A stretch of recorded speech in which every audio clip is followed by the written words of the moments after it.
The studio was quiet, the kind of deep stillness that made the faint rustle of papers sound like thunder. A small set had been prepared, 2 sleek chairs facing each other, a low table in between with 2 glasses of water, and the soft golden glow of the spotlights giving the room a calm, theatrical mood. There was no crowd, no applause. This wasn't about showmanship. It was about truth and conversation. Norah O'Donnell entered first, carrying her familiar aura of calm professionalism.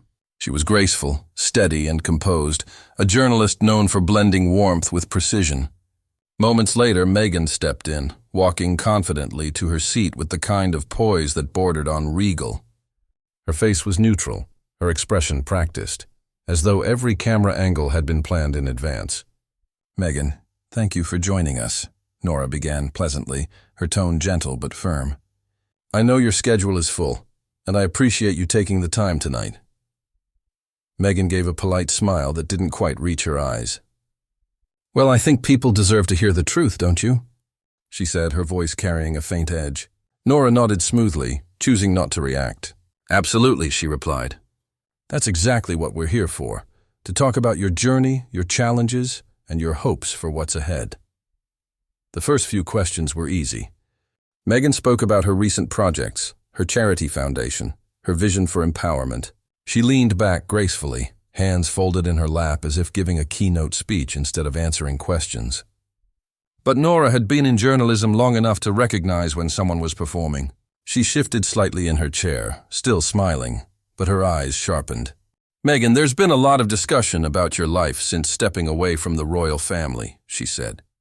"How are you finding life in America away from that world?" Meghan tilted her head, letting out a small, humorless laugh.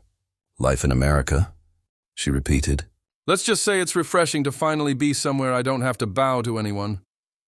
Norah blinked once. It wasn't quite the answer she'd expected, or perhaps exactly what she anticipated. But she continued with a steady tone. "And your husband, Harry? How has he adjusted to this new chapter?" Meghan's lips curved into something close to a smirk. "Harry's doing wonderfully. Better than ever, actually. He's learning what it means to live like a free man, not bound by outdated rituals. It's liberating for both of us." There was a pause, thick and heavy. Norah made a quiet note before continuing. "Some people have wondered if this transition brought any strain between you two," Norah asked cautiously.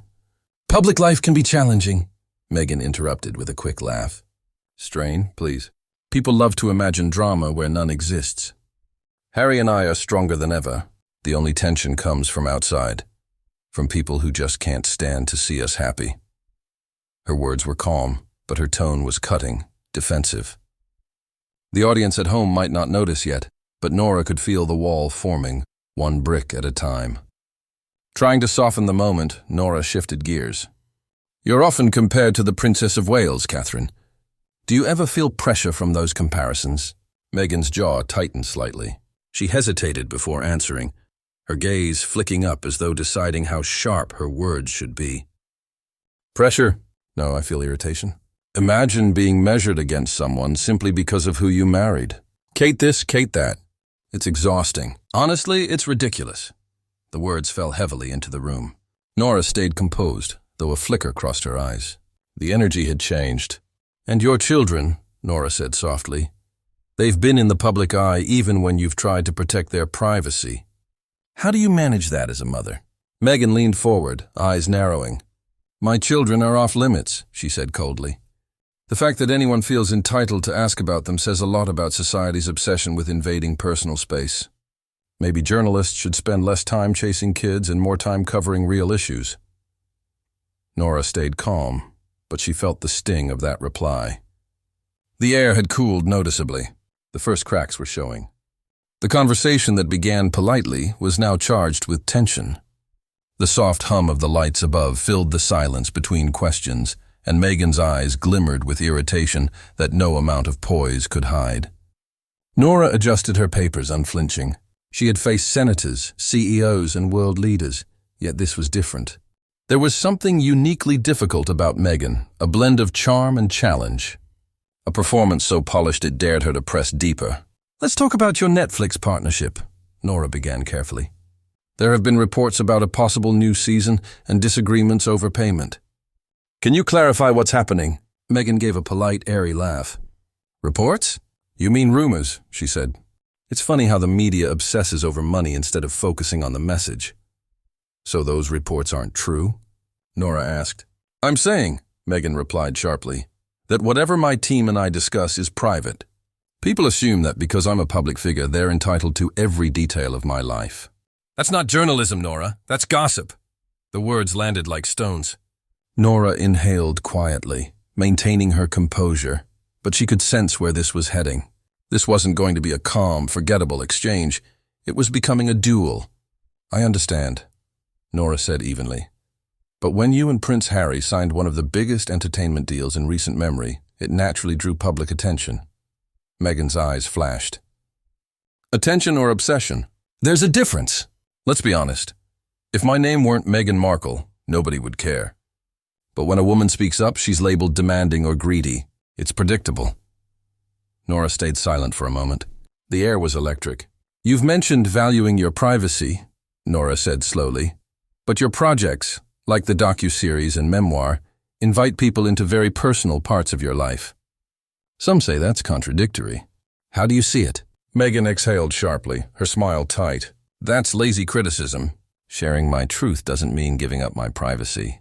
People just struggle with that idea. Maybe they prefer women who stay quiet. Norah looked up from her notes. That line hit harder than expected. No one's asking you to be silent, Meghan, she said calmly. I'm just wondering how you define the line between private and public. The line, Meghan said coolly, is mine to draw. The silence that followed was heavy and uncomfortable. Norah pressed on.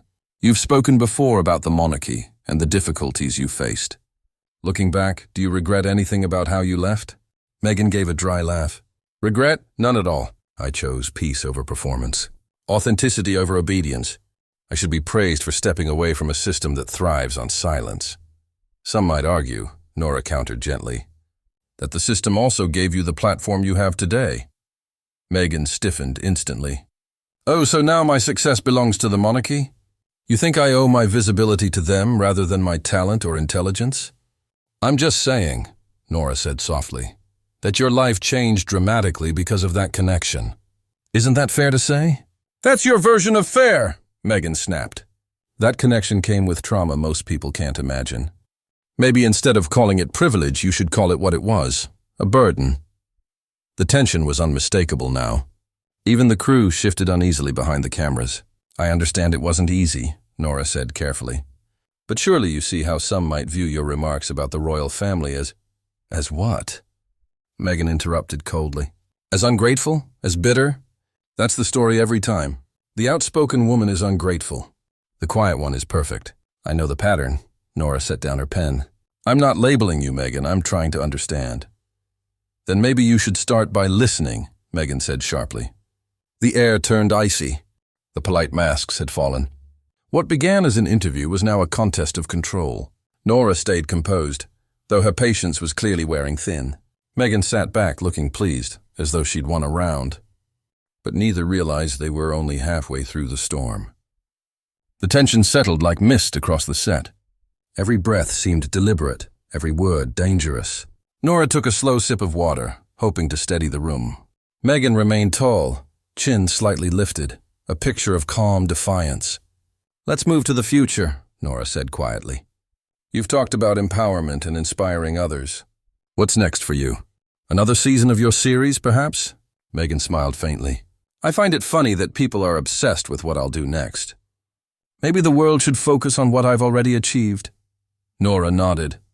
Of course. But your influence reaches millions, so naturally people are curious. Curious? Meghan echoed. Or obsessed? Because it feels more like obsession. Every blink becomes a headline. Every breath becomes news. I'm not a spectacle, Norah. I'm a person. I understand, Norah replied softly. But with influence comes attention. That's part of public life.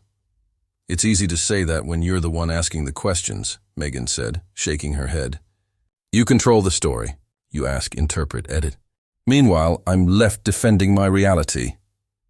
That's not fair, Norah said, her voice quiet but firm. This is a conversation, not a...